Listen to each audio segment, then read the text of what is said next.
Mas vamos para a palavra de Deus. Abra sua Bíblia em 2 Reis 4, do verso 1 a seguir. Cadê o tangedor? Aleluia.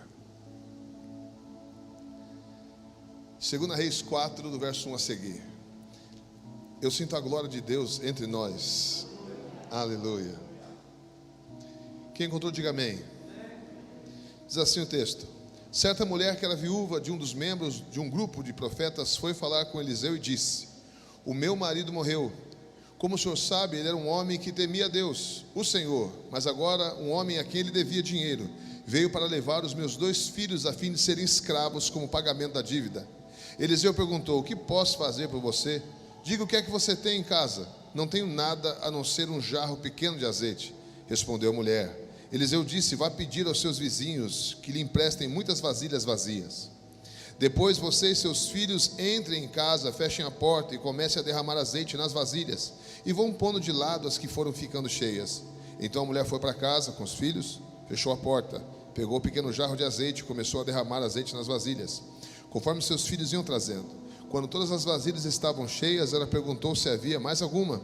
Essa foi a última, respondeu um dos filhos. Então o azeite parou de correr. Ela foi e contou ao profeta Eliseu.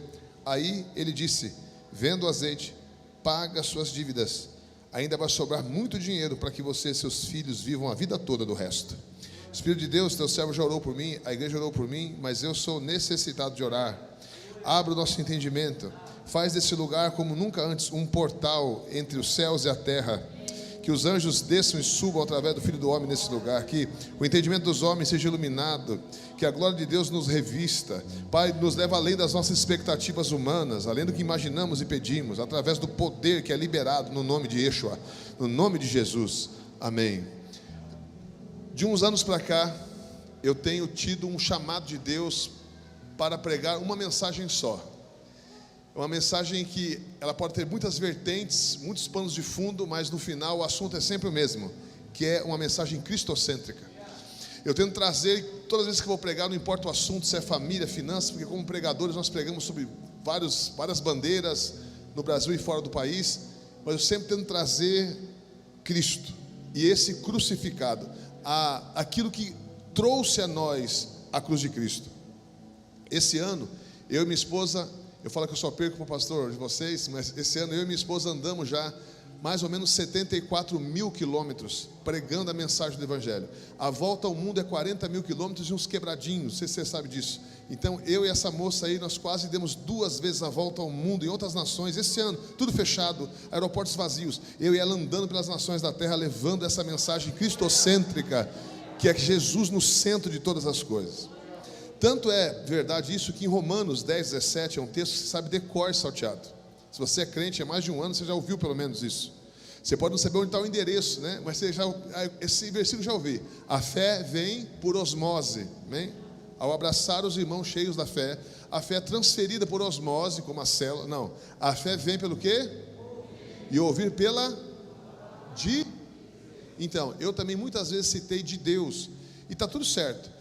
Mas um dia eu fui no original, eu fui no grego. Não sou erudito do grego nem do hebraico, me confundo com as letras, né? Mas como gosto de idiomas, eu fui no grego. E no grego não está theos, não é a palavra de theos, é a palavra de Christos. E nas versões mais fidedignas ao original é Cristo. Então guarde isso na sua mente. A fé vem pelo ouvir, e o ouvir pela palavra de Cristo, ou pela mensagem de Cristo. Como assim, pastor? E já vou entrar no texto, porque eu quero trazer para você esse texto, talvez como você nunca ouviu antes na sua vida, de uma forma em que Cristo é a chave da hermenêutica, é a chave que nos dá as revelações de todas as escrituras, porque Paulo diz: nele subsistia toda a sabedoria. Enquanto eu vou falando de Jesus, você vai perceber que o Espírito de Deus vai começar a se mover dentro de você, e você vai sentir o desejo de glorificar. Isso é porque o Espírito Santo tem compromisso com o noivo, e você é a noiva. Quando eu tiro Cristo do contexto das Escrituras, as Escrituras se fecham, o códex, o código, o mistério não se revela a mim. Mas quando eu uso Cristo como se fosse um óculos de fogo, eu olho para o Evangelho na Bíblia toda. Eu escrevi um livro, não trouxe, que acabou, graças a Deus, a gente está fazendo e vai acabando, que é o Evangelho Escondido, onde eu falo sobre isso. Mas eu quero que você entenda algo aqui. Jesus é a explicação, Jesus é a revelação daquilo que estava em sombras. O escritor de Hebreus diz: olha, o Velho Testamento eram sombras, mas agora nós temos a revelação. Eu profetizo sobre a sua vida, o seu entendimento, revelação de Deus através do poder de Cristo. Tanto é que se você olhar para o Velho Testamento sem Jesus, você vai ter medo de Deus. O efeito vai ser efeito contrário. O tiro vai sair pela culatra. Você vai dizer assim: eu não vou me aproximar de um Deus assim. Porque não sei se você sabe, mas a Bíblia não chama o diabo de terrível. Terrível é Deus. Se não me falha a memória, 12 vezes na Bíblia diz Deus terrível. Então se eu olho para Deus sem Cristo, Ele é terrível demais para mim. Eu vou me afastar dEle, eu vou ter medo dEle. Mas quando eu uso o códex, que é Cristo, olho para o Evangelho através do Velho Testamento todo ali, eu me alegro, me aproximo, porque sei, como o pastor de vocês já explicou, que Ele é um Pai amoroso, em Cristo.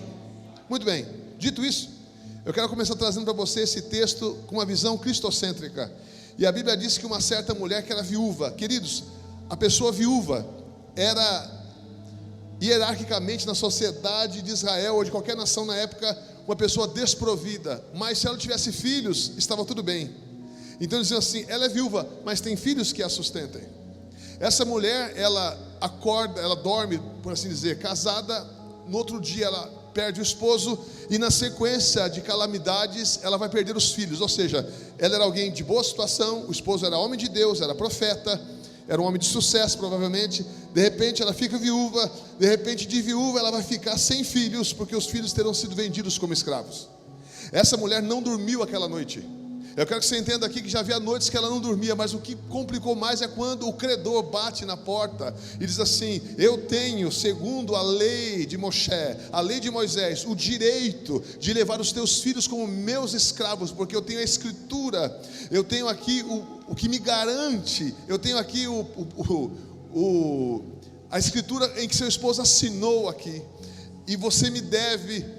Eu vou levar os teus filhos como escravos. Essa mulher está desesperada, num nível que você não consegue talvez imaginar. É o dia mais terrível da vida dela, essa antecipação do caos. E ela vai até Eliseu. Ah, pastor, é fácil. Você imagina talvez um casebre, um velhinho sentado lá: minha filha, quer falar comigo? Queridos, Eliseu, segundo alguns estudiosos, ele tinha mais de 20 mil discípulos. Eliseu, ele era o homem de Deus do momento. A unção de Elias repousava sobre ele 2 vezes mais, the double portion, porção dobrada sobre este homem. Ele é chamado, e você também é mulher de Deus, homem de Deus, mas ele é chamado Isha Elohim, que é homem de Deus, mas no hebraico esse Isha Elohim não é assim: esse homem é de Deus, não, é como homem de ferro, ou seja, um homem feito de ferro.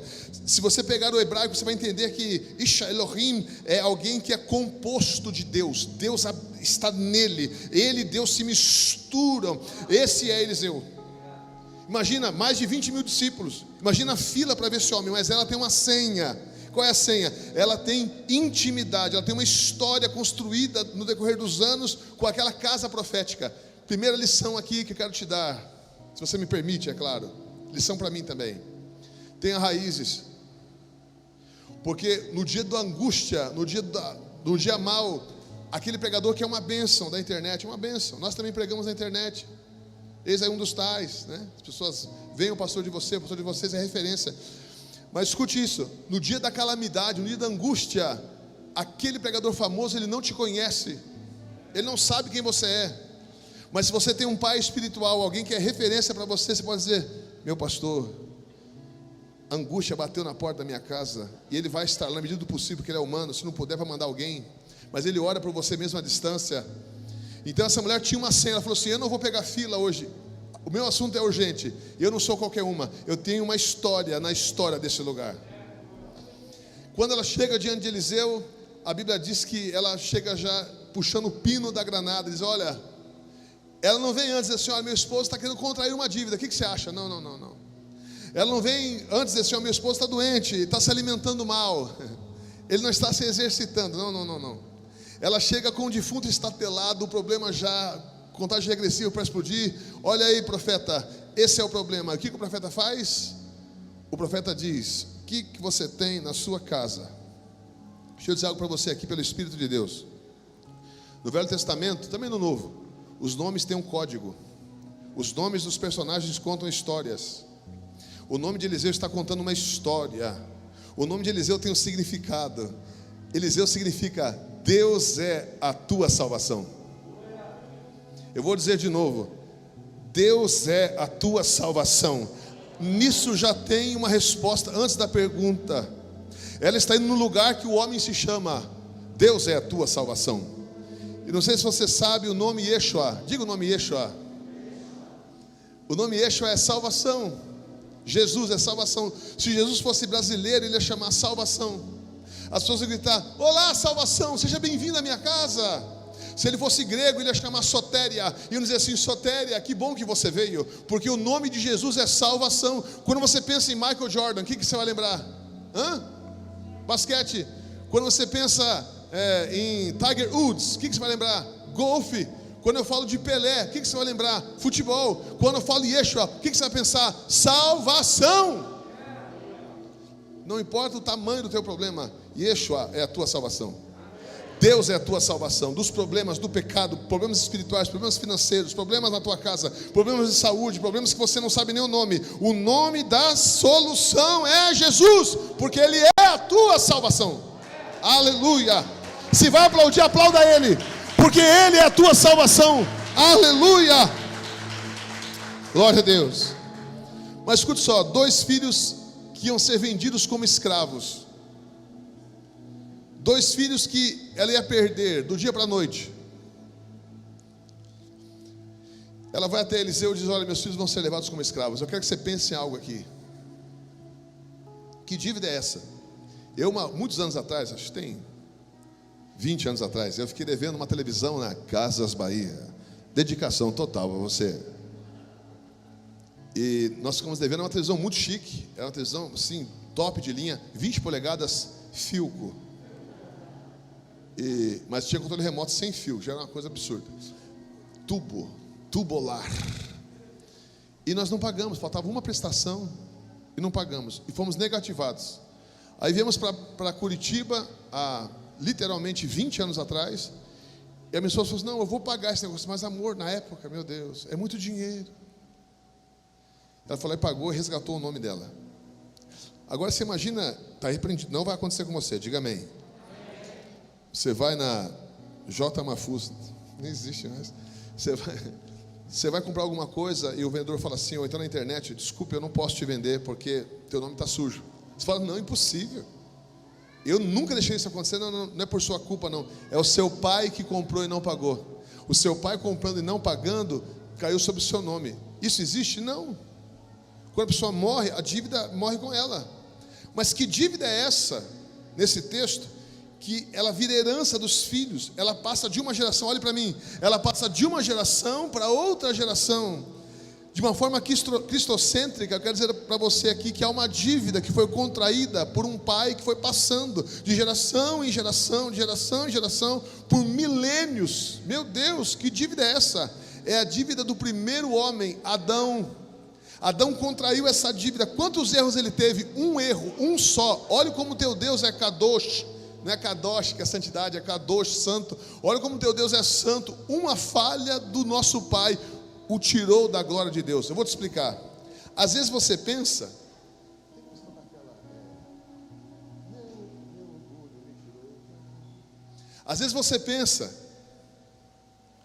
mas era Adão pelado, Eva pelada, aquele monte de fruta, uma serpente enrolada na macieira. Esse negócio meio monótono, né? Ali, vamos colocar o nome nos bichos.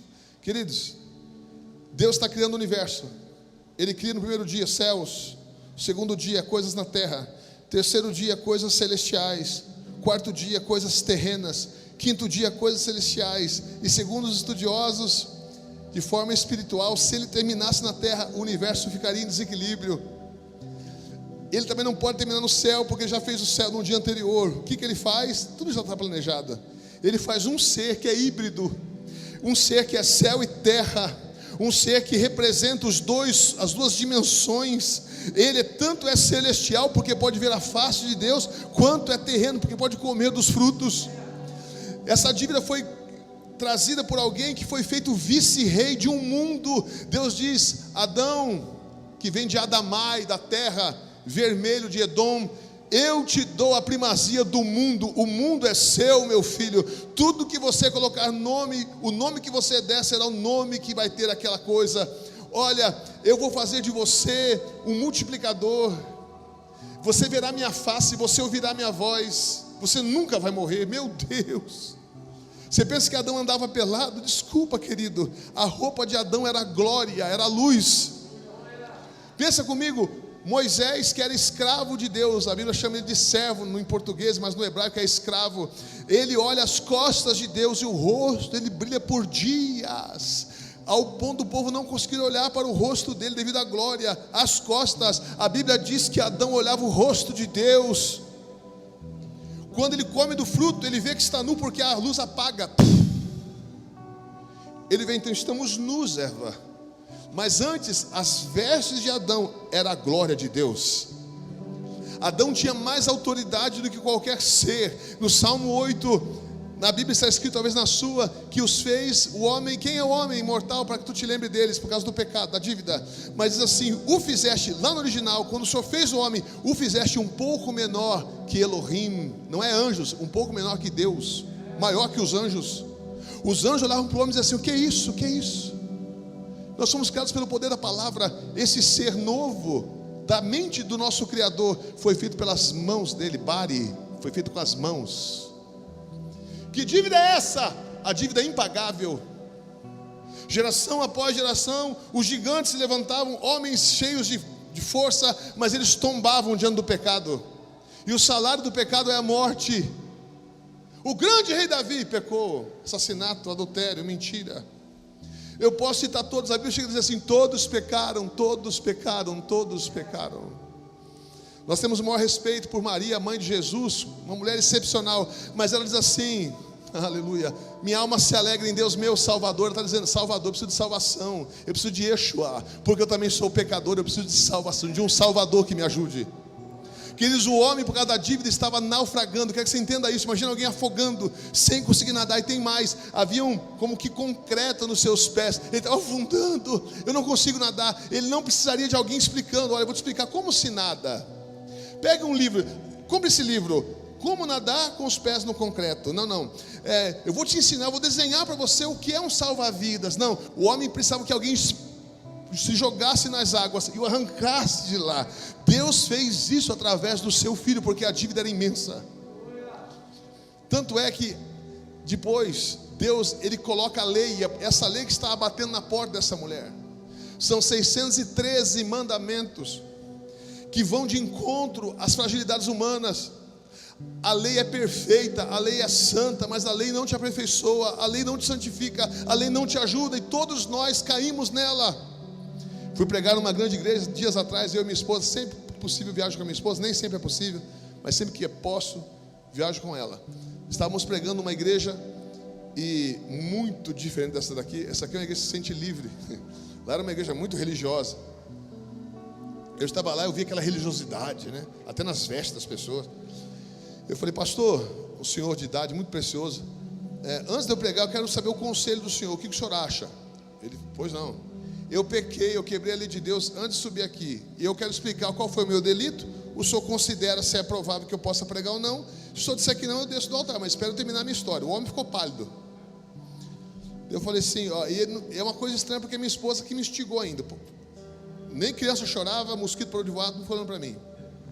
Falei, desci aqui no litoral para pregar, e eu já fui dormir com fome, então eu já acordo assim, com fome. Eu sou uma pessoa que sempre vou dizer, aceito. Ou eu estou em jejum ou eu estou comendo, não tem a chavinha do meio. E eu estava com ela, e ela falou assim, vamos comer um pastel, irmãos. Esse brilho que você vê na minha barba, eu contando para eles lá, não é óleo de alguma coisa, é gordura do pastel, porque eu comi um pastel de costela de boi. E eu quero dizer para vocês que esse pastel foi maravilhoso. Até aí tudo bem, mas depois a minha esposa, essa pastora tão linda, me instigou a pecar como Eva fez com Adão. Ela falou assim, vamos chupar um sorvete. E eu fui com ela e chupei um sorvete. E quando eu tomei aquele sorvete, era feito de leite. E não sei se o senhor sabe, pastor, uma das 613 leis de Moisés é não coma carne junto com leite. O pastor de vocês que foi para Israel já, ele sabe que lá é kosher, ou é leite ou é carne. Não mistura os dois em 24 horas, é ou não é? Porque está na lei de Moisés. Falei, pastorzão, quebrei a lei, enfiei os 2 pés na jaca, posso pregar? Ele falou, prega, meu filho, prega. Mas eu disse mais, Deus fez de um jeito que sempre dá game over para o homem. O homem nunca vai vencer a Deus pela lei. Vou dar para você outro exemplo. Sabe quem tem barba que levanta a mão? Não, barba de verdade, mas não, brincadeira. Ó, olha aqui, se você não tem, receba, vai nascer mais. Ó, chama a lei da compensação. Deixa eu te falar. Quando eu vou no barbeiro, diz assim, faz um degradê. Quem pede degradê? Pecadores. Porque a lei de Moisés, 613 mandamentos, uma das leis de Moisés é que o homem não pode tocar aqui, ó. Tem que deixar isso aqui crescer, ficar encaracoladinho. Já viu os judeus ortodoxos? É aqui, ó. Então toda vez, pecador, que você fala assim, faz um degradê, a gente ri, mas eu quero que você entenda algo aqui. Se não é Yeshua, você seria condenado ao inferno. Escuta isso aqui. O cara está se achando, né? Jejum, oro, entrega o dízimo, degradê, inferno. Você está entendendo? Ah, não, eu deixei, pastor. Olha aqui, que ridículo, né? A gente chama de bilolinha, aquelas bilolinhas. Olha aqui, pastor. Ó. Parece o birubiru, né? Aqui. Pá. Só que você chupou sorvete depois de comer o pastel. Inferno. Você está entendendo? De qualquer jeito a lei te quebraria. Há uma frase que gosto muito. E não prego hipergraça, mega blaster, essas coisas, eu não prego isso. Eu prego o evangelho. Agora escuta. Eu acho que essas verdades, quando são pregadas, te livra do poder do pecado e você tem mais força para se santificar. Quem está comigo, diga amém. Não é licença para pecar, é unção para parar de pecar. Agora escuta. Tem essa frase que eu amo, que diz assim: a lei condenará o melhor de nós. Pega o cara mais top da igreja aqui, provavelmente o pastor de vocês. A lei derruba ele, porque ele fez degradê. Chupa sorvete depois da churrascaria. Está entendendo? Mas a graça de Deus salvará o pior de nós. Aleluia. A lei nos mostra que somos pó, somos falhos. E a lei em ação, ela traz escravidão aos homens. E o diabo usa isso com poder. Ele fala assim: você não orou bastante, você não leu bastante a Bíblia, você não jejuou bastante. Quanto que é o bastante? Sempre vai instigar você a mais. Um filho faz essas coisas por amor, não para ser amado. Irmãos, eu sei do que estou falando. Eu jejuava 40 dias com água. Eu já li a Bíblia em um mês. Eu orava 8 horas por dia. Porque era uma coisa boa? Para mim não era. Porque eu era levado a fazer essas coisas por medo de Deus, para querer comprar o amor de Deus. Até que Deus começou a dizer para mim: eu te amo. Não pelas coisas que você faz, mas pelo aquilo que eu fiz por você no Calvário. Eu libero sobre a sua vida a unção de paternidade, unção de filiação. Você é amada, você é amado. Muito bem. A Bíblia continua nos mostrando que ela pergunta para ele: o que eu posso fazer por você? Ela disse: eu não tenho nada em casa, só uma botija com óleo. O segundo nome de Jesus, ou por assim dizer, o seu sobrenome é Yeshua Yamashia, que é ungido. Quando ela se tranca, portas fechadas, e começa a fazer aquilo que o profeta ordenou que ela fizesse, uma unção começa a correr através daquela pequena botija. E aqui tem um mistério. O óleo representa o Messias que viria. Quando o óleo se multiplica, é uma figura de plenitude. Ainda que no Velho Testamento, é um rabisco daquilo que Deus vai fazer no Novo. Esse óleo se multiplicando, acabam-se as dívidas. A mulher consegue resgatar os seus filhos, e ela consegue viver do resto. Querido, a unção que Deus derramou em Jesus, ela está em você. Deixa eu te explicar melhor. Quando eu era muito pobre, eu lembro que a gente fez uma mudança uma vez, lá em Brasília, porque a gente mudava assim, numa carretinha. O cara tinha um palio, eu acoplei a carretinha no palio, e ele foi 3 vezes, acabou a mudança. Olha que gente rica que nós éramos. Mas nós fomos mudando em partes. Então uma parte foi, voltou, uma parte foi, aí chegou. Querido, você pensa que o Espírito Santo habita em você assim?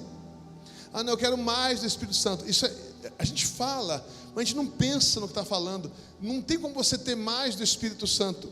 A questão é que você se deixe controlar mais pelo Espírito Santo, porque todo o Espírito Santo habita em você.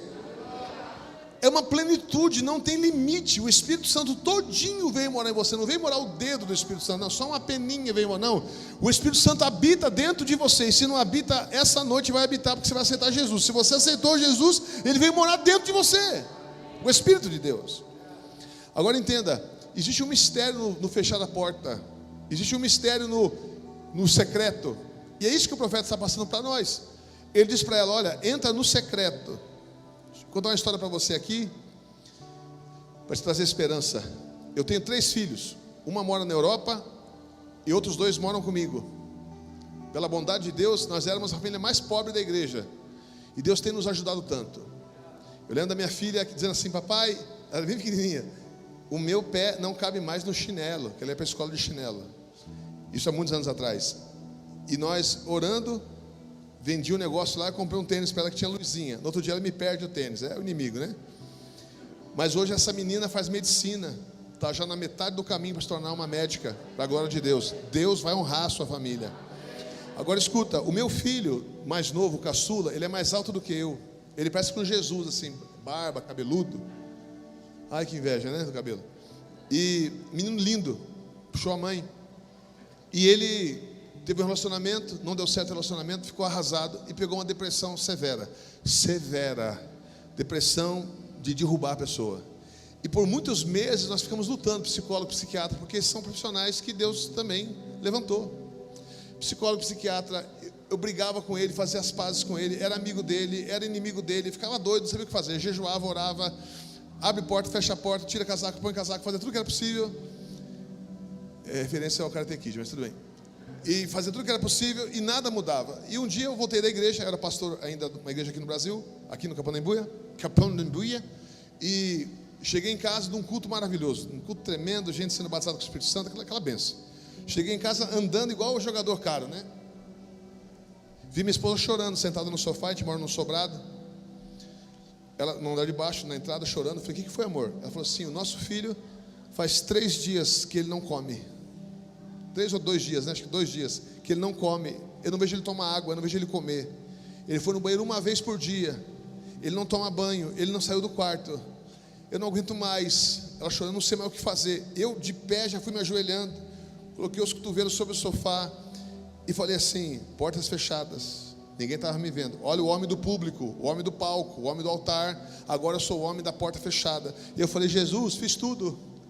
4 remédios que ele está tomando, vários especialistas, já briguei, fui amigo, fui pastor, fui pai, quis ser colega dele, não consigo ajudá-lo, Senhor, nos ajude, chorando ali. De repente, diga de repente. Tem um de repente de Deus na sua vida, quando você se tranca, quando você se fecha, quando ninguém está te vendo. De repente, eu com os olhos fechados, quem entende, entende, quem não entende, um dia alguém explica para você. Eu ajoelhado ali, eu vi quando ele atravessou a porta. Ele atravessou, ele ficou translúcido, atravessou a porta. Quem é ele? Aquele que está vivo. Atravessou a porta, passou por trás de mim, subiu as escadas, é uma teofania, é um antropomorfismo. Ele não precisa de porta, ele não precisa de escada, mas ele está entrando na escala dos homens. Ele quer que eu entenda o que ele está fazendo, a ele seja a glória. Ele sobe as escadas, ele não olha para mim, ele atravessa a porta do quarto do meu filho, põe a mão na cabeça do meu filho, e das mãos dele, de Jesus, começa a sair glória, glória, glória. Aquele quarto se enche de glória, sai luz pelos olhos do meu filho, luz pelos ouvidos, luz pela boca, pelo nariz. Aquele quarto vai se enchendo de glória, enchendo. De repente o meu Yeshua desaparece e está só meu filho no quarto. Eu cutuco a minha esposa, ela está chorando, eu já não choro mais. Para de chorar, para de chorar. Por quê? Ele passou por aqui. Aquele que está vivo, ele passou por aqui. Ele subiu no quarto e contei toda a visão. Pastor, às vezes é imaginamento, é mistura de revelamento com imaginação, pastor. Isso aí não existe. Jesus teve essa parte sobre escada. Para, pastor. Legal. Meses, meu filho não falava nem bom dia. No outro dia, eu e minha esposa sentados, tomando café bem cedo. Desce quem? Um menino, banho tomado, cheiroso, bem vestido. Ele fala assim, ué pai, cadê minha caneca? Eu, igual o The Flash, vou lá, pego a caneca, coloco, senta aí meu filho. Eu e minha esposa nos entreolhamos. Ele fala assim, vou procurar trabalho, estou muito tempo parado, preciso trabalhar. Eu falei, amém meu filho, que você consiga trabalho. Fui para a igreja. Quando ele chega na hora do almoço, ele fala para minha esposa assim, estou empregado. E ele senta e fala assim: mãe, eu vou te contar uma coisa, talvez você não tenha percebido, mas há 2 dias atrás eu tomei todas as medicações, as quatro caixas de remédio tarja preta de uma vez, porque eu queria me matar. E eu fiquei esperando a morte chegar entre o céu e a terra, entre o mundo dos vivos e o mundo dos mortos. 4 remédios, 4 caixas ao mesmo tempo. Mas de repente, mãe, lá pelas 10 horas da noite, a hora que o meu Jesus, o teu Jesus subiu no quarto dele, veio uma ideia na minha cabeça: se a morte não me quis, logo então eu vou viver. Essa guerra que está passando no público, vai para o privado, vai para o secreto. Entra no secreto com teu Deus, sem que ninguém saiba. Derrama tua lágrima a Ele, clama por Ele, gasta tempo na presença dEle, porque eu costumo dizer, é verdade, o secreto gera o público, o invisível gera o visível, o secreto gera o concreto. Mas o assunto aqui é óleo. Jesus é o ungido. A preocupação de Jesus é salvar as pessoas do poder do pecado. E Ele só pode fazer isso porque Ele é o teu Goel. Goel no hebraico é o teu substituto legal, alguém que paga a tua dívida. Não sei se você sabe disso, mas quando você no Velho Testamento contraiu uma dívida e você não podia pagar, você era vendido pela dívida. Você, tua esposa, teu esposo, teus filhos, tuas terras, e você trabalhava de escravo para aquela pessoa. Quem poderia resgatar? Só um parente, porque a sua vida provavelmente não valeria aos olhos de um estranho mais do que as dívidas. E você não era livre, você só trocava de mestre. Então chegava alguém e dizia assim: eu vou pagar pelo Anderson, pela Elaine, pelos filhos dele, porque eu gosto muito deles. Quanto que ele deve? Deve tantos milhões. Ok, está aqui o dinheiro, agora vocês são meus escravos. Sabe quem fazia isso? O Goel. O que é o Goel? É o parente resgatador. Só um irmão faz isso. Só um pai paga uma dívida dessa. Só alguém que ama muito paga uma dívida dessa. Jesus olhou para a lei, olhou para a queda do homem e disse assim: eu pago. Não pagou para o diabo não, pagou para Deus. E ele pagando, ele se colocou no lugar nosso e pagou a dívida. Sabe que isso é verdade? Pensa comigo. No dia que Jesus morreu, no dia da Páscoa, Pilatos diz assim: eu tenho autoridade para libertar um prisioneiro. Qual era o nome dos 2 que estavam em disputa ali? Me ajuda aí. Vocês querem Jesus ou? Mas qual o primeiro nome de Barrabás? Jesus. Então, alguns tradutores dizem assim: não, isso aqui está errado. Não é bom que fique Jesus e Jesus, porque Jesus, o nome dele é lindo. Como vão colocar? Não, só põe Barrabás. Mas fizeram um desserviço. As Bíblias que são mais fidedignas ao original, como a King James, está lá Jesus Barrabás e Jesus o Messias. Em hebraico está Yeshua Barrabás e Yeshua Yamashia. E Pilatos fala: qual dos Yeshua vocês querem que eu mate? Quando eu entendo que Jesus pagou a dívida, eu não preciso mais ser escravo, que o ungido, que é o símbolo do óleo, pagou por mim. Porque isso que Eliseu diz: olha, o Deus é a tua salvação. Diz para a mulher: o óleo libertou você, a unção libertou você, a unção vai te dar condições de se viver o resto da sua vida bem. Eu tenho que entender quem é a unção, e a unção é uma pessoa, o nome dela é Jesus. Quando Pilatos fala assim: qual vocês querem que eu mate? Ele coloca para ser decidido entre 2, muito fácil decidir. Um é um assassino sedicioso. O que é sedição e assassinato? Lucas disse que ele tinha muitos crimes, mas os principais são esses. Sedição é quando alguém é muito atraente. Não, isso é sedução. Sedição é quando alguém quebra a lei que está estabelecida, quando alguém vai contra o governo estabelecido que impera num lugar. Então esse Barrabás, ele lutou contra Roma, ele se posicionou de forma agressiva contra Roma e foi preso.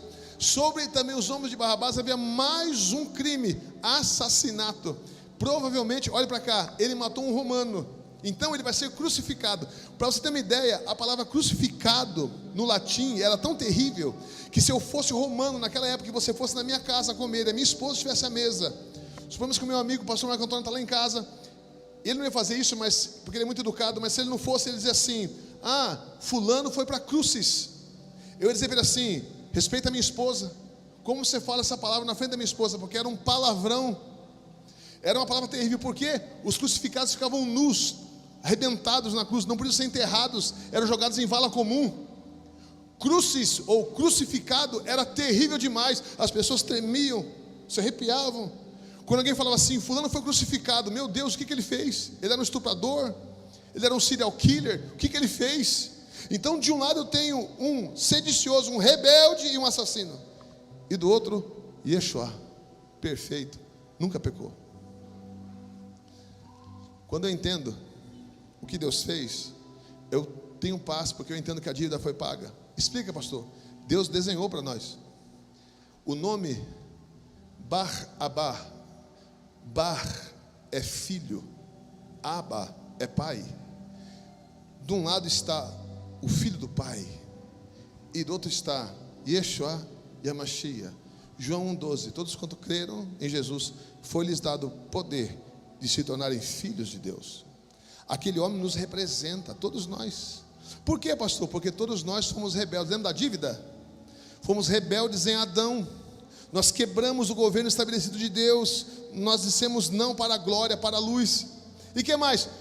Alguns de nós, isso todo ser humano é rebelde, todo ser humano. Mas alguns de nós, e você é um deles, você também é um assassino. Glória a Deus por isso. Que isso, pastor? Vou te explicar. Quando você diz assim, Yeshua morreu pelos meus pecados, sabe que se eu traduzir isso para você, o que significa? Os teus pecados mataram Yeshua. Ele morreu por sua causa. É poético falar assim, não, Jesus morreu em meu lugar, por minha causa. Mas se você trouxer para a lógica, se ele morreu por minha causa, logo eu o matei.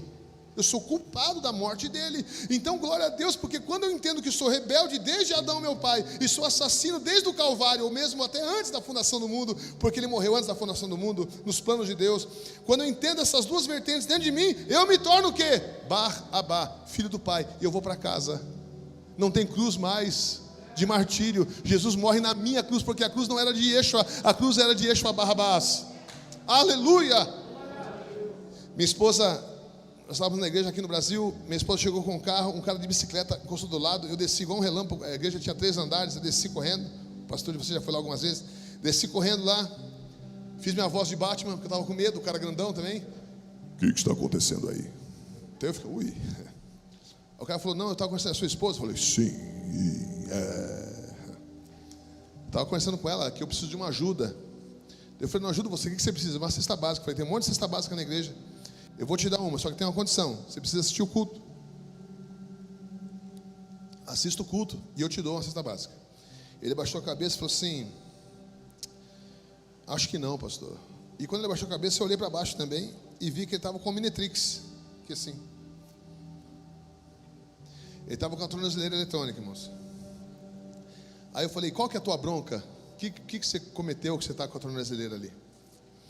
Ele baixou a cabeça mais um pouco, ele diminuiu, ele falou assim, eu sou um assassino. Eu falei para ele assim, hi-fi, bate aqui. Daí ele olhou para os lados e meio sem jeito, bateu. Eu falei, eu também sou. Ele até esboçou um sorriso. Sério, pastor? Eu falei, sou. Quem que você matou? Irmão, eu não estou diminuindo o assassinato. Assassinato é um crime terrível, um dos crimes mais terríveis que existem. Mas eu quero aquela alma, irmãos. Eu quero aquela alma preciosa para Jesus. E eu falei para ele assim, quem que você matou? Ele falou, eu matei um desafeto, matei um inimigo. Eu falei, rapaz, eu sou pior que você. Aí ele sorriu. Sério, pastor? Eu falei, sério. Eu matei o único ser humano perfeito. Eu matei o perfeito Filho de Deus. Aquele rapaz baixou a cabeça e falou assim, coloca esse crime também na minha conta. Eu abracei ele chorando, ele também. Falei, vamos cultuar. Ele entrou comigo abraçado no culto. 2 assassinos confessos, porque nós matamos Jesus no Calvário. Quando eu entendo isso, eu silencio a voz do inferno. Quando eu entendo isso, eu entendo que muitos pregadores, muitos coaches, muitas pessoas, a carne, o inferno, estão dizendo, faça isso, faça aquilo, faça. Mas há um som que vem do Calvário dizendo, foi feito, já foi feito. Para que você tenha uma ideia, a dívida foi paga por Jesus. Desde o Velho Testamento, Deus está desenhando isso, desenhando e repetindo. Há um rio de sangue. O pastor de vocês falando sobre a ceia, que lindo, falando sobre o sangue de Jesus. Há um fio de sangue que vai lá do Éden até Apocalipse.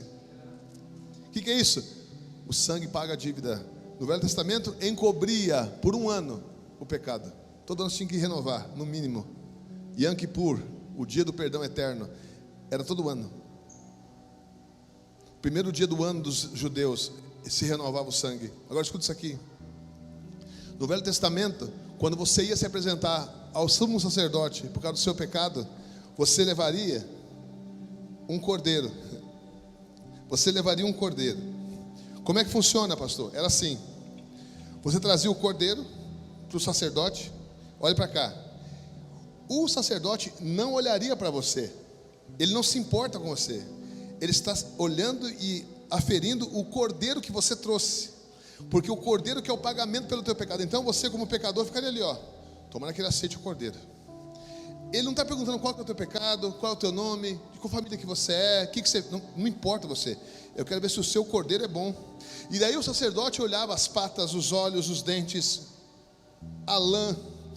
Ao analisar o animal, ele dizia assim: está reprovado. Você trouxe um cordeiro cego. Alguns faziam isso. Já que eu tenho que sacrificar alguém, pega o pior do rebanho.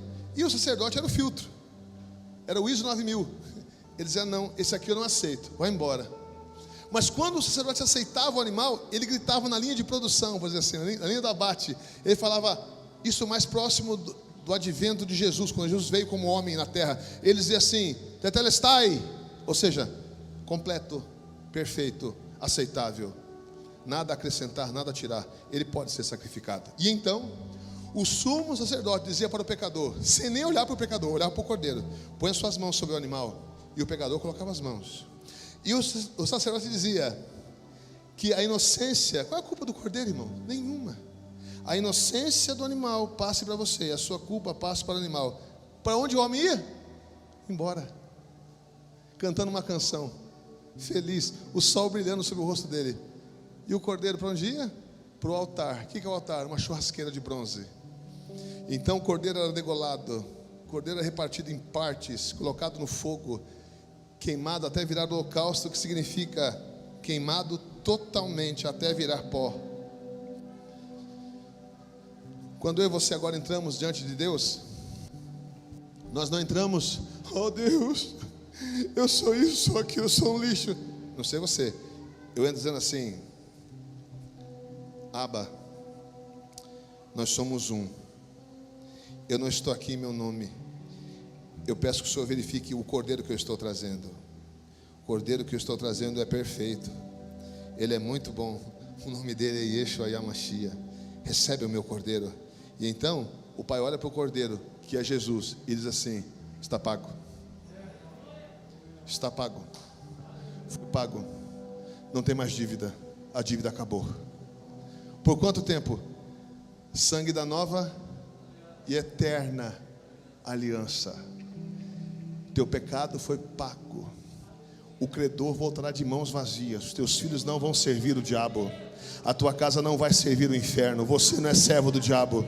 Oh, aleluia. Eu profetizo que você, Yash Elohim, você é homem, mulher de Deus. Há Deus em você. Foi amalgamado. Você e Deus são um, por causa do que Yeshua fez. Olha para mim.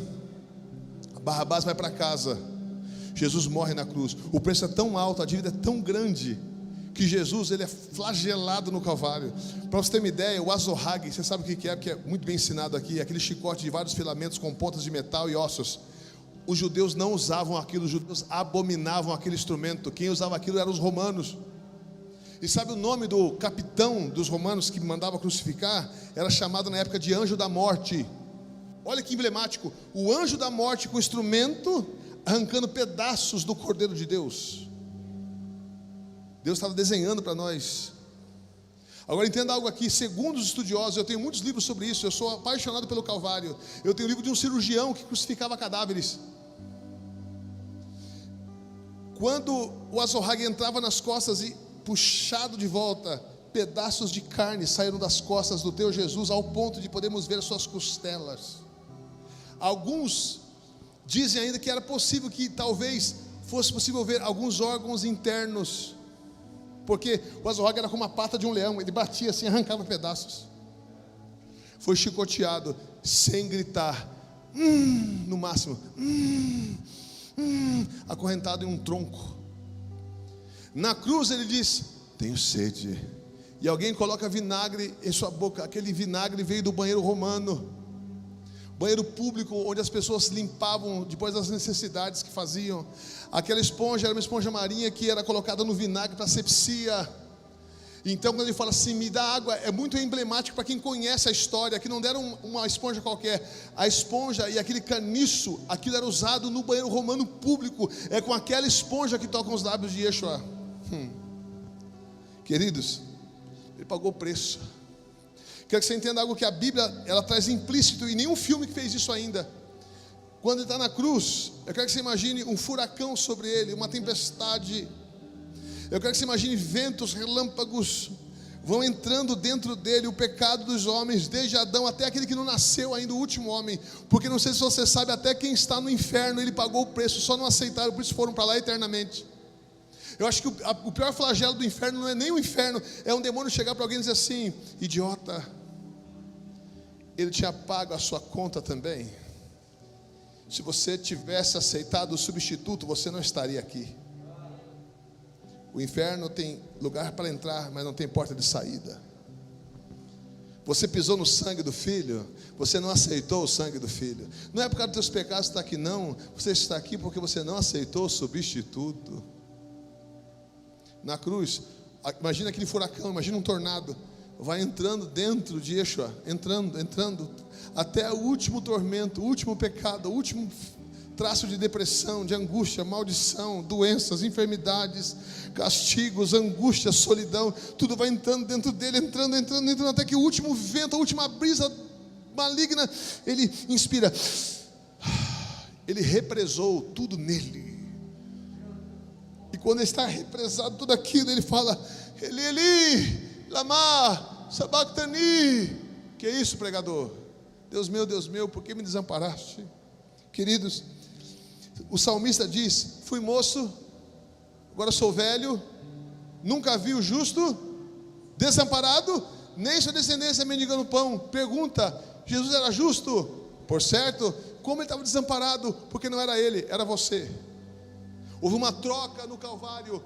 Yeshua Barrabás, vai embora. Yeshua Mashiach morre. Você foi liberado, ele assumiu o teu lugar. Era você gritando, Deus meu, por que me desamparaste? Naquele momento você era impuro, injusto.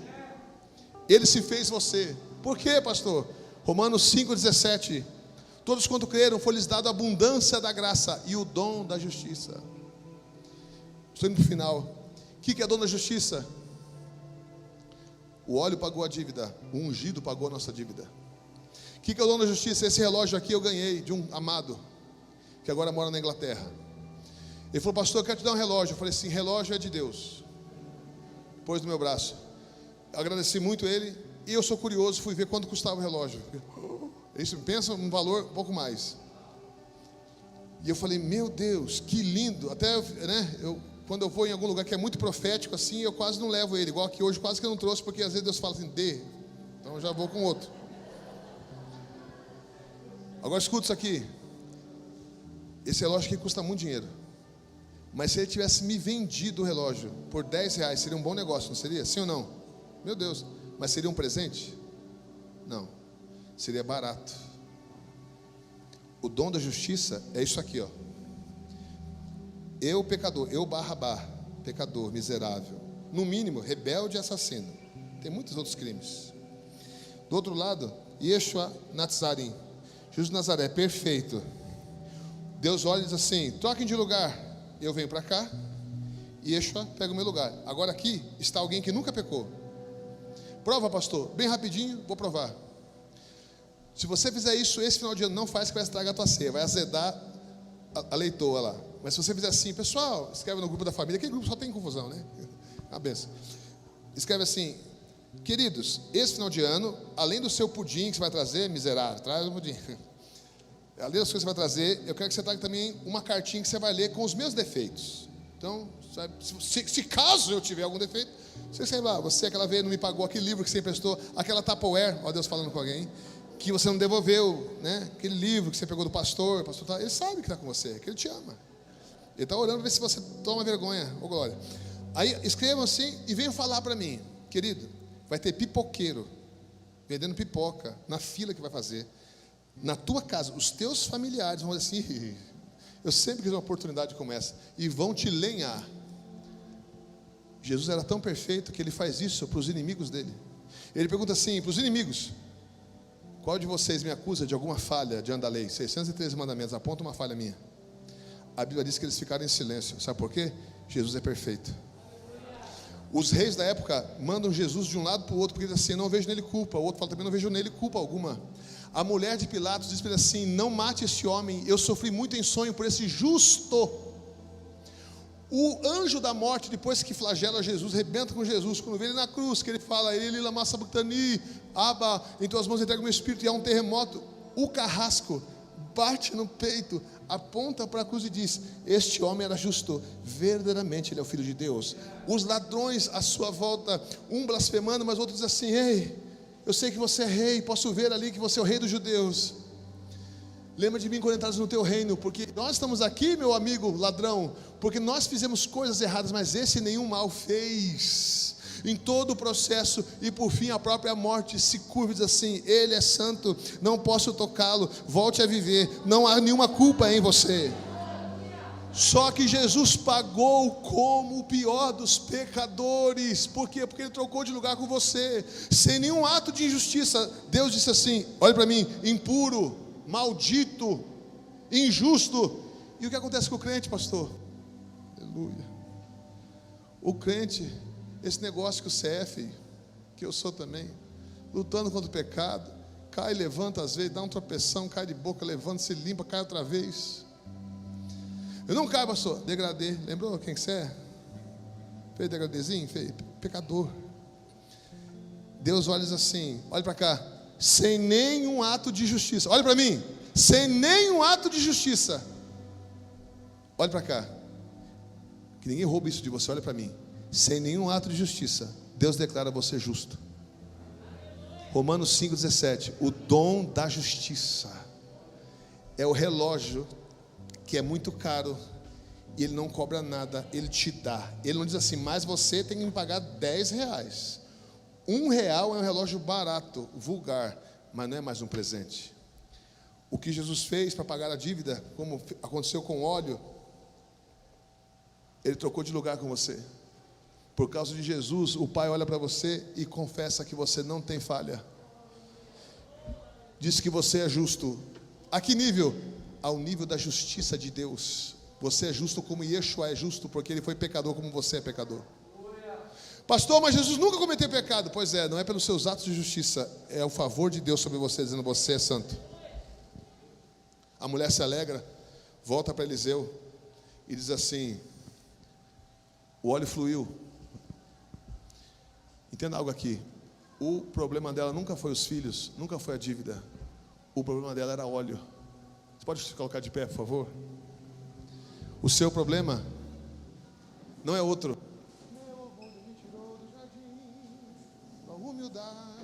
O seu problema não é outro senão óleo. Você pode colocar vários nomes, mas o óleo é o símbolo de Yeshua, o ungido. Isaías 61 diz: o Senhor me ungiu. É o poder da unção que liberta os cativos, abre portas de prisão, dá vista aos cegos, faz os surdos ouvirem, os mortos ressuscitam. O teu problema é óleo, mas a boa notícia é: já tem óleo aí. O que aconteceu quando a última vasilha foi cheia? O que aconteceu com o óleo? O que aconteceu com o óleo? Ele não acabou, ele parou. Porque o problema de Deus não é óleo, é achar vasos. Óleo tem, querido, tem abundância. Jesus é abundância. Deixa ele te encher essa noite, porque a solução do teu problema já foi preparada por Deus. Deus está preparando você para te entregar algo que já está pronto.